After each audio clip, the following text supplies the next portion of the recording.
shop is needing a bad cleaning, so I guess you can call this like fall cleaning. It's not spring. Fall cleaning. Anyway, I'm really up in the air about staying in this shop or moving to a bigger shop. I've also thought about maybe blowing out that back wall and making this one bigger. So I figure the best thing for me to do right now is maybe just clean up, kind of revamp in here, make it feel newish, and maybe it'll kind of not give me the urge to go somewhere else. I like the fact that this small shop is kind of relatable to you guys. A lot of you guys don't have a big old place, don't have a bunch of tools, and my goal here is to show you or to inspire you to do the things you want to do and not necessarily feel like you have to have stuff to do it. Anyway, one of the things I wanted to do also in the cleaning process was to make me a tool cart. So I kind of want a cart that I can drag around the shop that can hold a majority of the stuff that I use, and so I'm not back and forth to the toolbox and stuff. I actually had this toolbox already, so I'm gonna turn it into a tool cart. I've already kind of done that with this air tool holder that I've started to make. Still gotta finish it, but I'm gonna basically trick out this whole thing on another video. It won't be on this video, so stay tuned for that. Today I think I'm gonna work on the goose. Gonna put the wastegates back on and try to get all the vacuum lines plumbed for the wastegates and the blow-off valve.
You guys always hear me preaching about paying attention to details, and that it's the little details that make a project really big.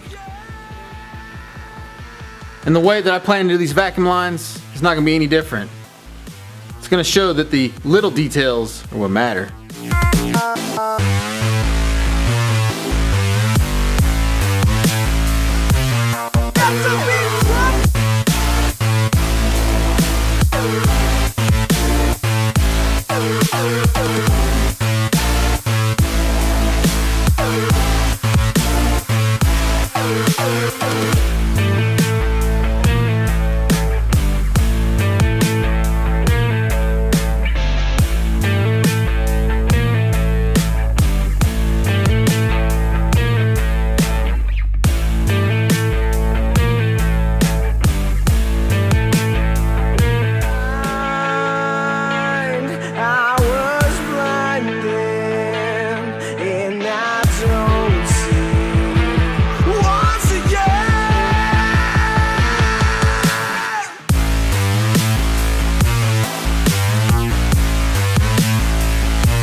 So the idea behind doing the vacuum lines is that I'm gonna try to hide almost all of them. I'm gonna run them through like the cowl area and then through the end of the fender, and they'll just pop out and go right into the wastegates. The way I'm gonna do that is, I've got one bulkhead fitting here, a bunch of 90s, some of which I probably won't use, and then I've got some T fittings. I put two 90s on each side of the spacer, one on each side. The other side already goes over to the map sensor, which is mounted here on the firewall. This one will just go down, travel along the same path that the one on the other side does. It's going to be perfectly symmetrical. It'll go up into the firewall here, where I'll use this bulkhead fitting, into the cowl area. It'll tee off right there. One will go that way through that fender and over to that wastegate. The other one will come this way through the cowl area over here, tee off again. One will go to the blow off, which is under the fender. You know, once that fender's on, this will be covered up. So tee off, one will go to the blow off. The other one will continue to travel through here and pop out into this wastegate here. So the way the wastegates work, if you're not familiar, the bottom one is basically your manifold pressure. This is what senses boost and allows exhaust to waste off once it's achieved the necessary boost. The upper one, most of the time, is not used, but on this setup I'm actually going to push pressure in here. So I've got like 3-pound springs in there now, and basically what'll happen is it'll make 3 pounds of boost, or about 3 pounds of boost, based on the springs that are currently in there. And then I'll have an air system in the car, which I don't have yet, but I'll be able to regulate the air and push air on the top of it to create more boost. So for instance, if I put 2 pounds of air on top of the 3-pound spring, it should make 5 pounds of boost. And it'll be easy for me to do. I can regulate it, and I can kind of have it on a button or a switch or something similar to nitrous. So basically the car can leave out on 3 pounds of boost, and then, you know, when I get so far out, I can hit it, ramp the boost up to whatever I want it to. It'll be really, the advantage to it is it'll be really, really convertible based on, you know, track conditions or what kind of setup I got in the car, if I'm trying to go, you know, half mile, or if I'm trying to drag race. So at least that's the plan for now.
As it usually happens, I end up not having enough vacuum line. I bought, I think, 10 foot of high quality silicone, high temp vacuum line. Ran everything, and I'm about like a foot short, but I'll just order some more. So you can see how this works. Basically, it comes out of the spacer, goes down here, up into this bulkhead, which goes through the firewall, tees off. One goes to the passenger side, one goes to the driver's side. One that goes to the driver's side comes out right here, and it tees off again. One goes into the blow off. The blow off just basically wastes off boost pressure when you let off the gas. So after the tee kind of runs through here, comes out here, I'll tie this up some way through the panel here, and then right into the lower section of the wastegate. The other side basically does the same thing. Comes through the cowl, up under this section here, drops down, and then comes out right here at the wastegate. So you can see Nice and clean. And then on this side, I've got another one that comes out of the spacer. It 90s. It travels along here and up into the map sensor. Now I did those separately because I wanted the map sensor to have its own feed. I didn't want it to be, you know, pulsing with the blow off or the wastegates. I didn't want the wastegates or the blow off to actually mess up the vacuum or pressure feed that the map sensor is getting. It's very important that map sensor gets a very accurate reading, and so I made that one separate.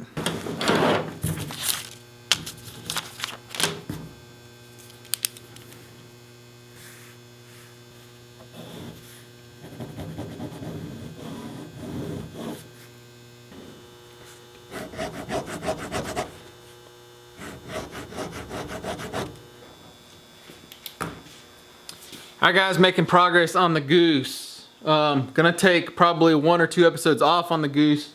Gonna do this tray, some shop stuff. I've got a project that I want to do on the black pearl, and then I'll get back on this thing. But let me leave you guys with a quote. Never dream about success, only work for it. Alright guys, that's it for me. Thank you for joining me as always, and I'll see you guys Friday. Actually, you know what? I take that back. I might see you guys before Friday.